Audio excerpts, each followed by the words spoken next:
Alright, feeding time tayo. So yan po yung feeds nila. 17 kilograms po yan. Para sa 96 heads. Okay. So 7 kilograms. So sa umaga, kalahati niyan 3.5.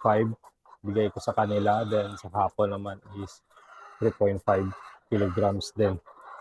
Sa umaga, ito yung routine ko. So nililinis ko muna kasi para makaiwas tayo sa panis at saka sa masamang feeds. Okay. So inawalis ko. So napapanis din kasi yan dahil pag umiinom yung mga manok natin, may nakahalo dyan sa feeds nila or kung minsan sumusuka sila.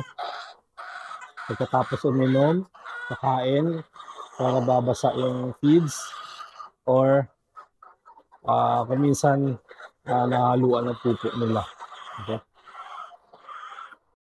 Okay, ganyan po yung feeding time.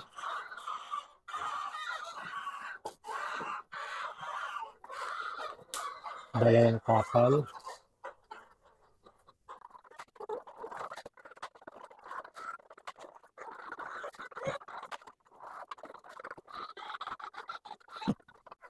Then, tinutulak ko lang po para ma-distribute.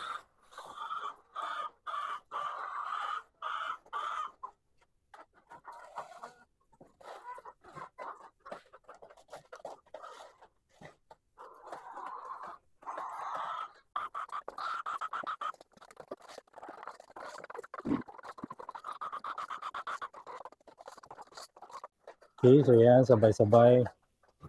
Tunog na sabay-sabay kumain.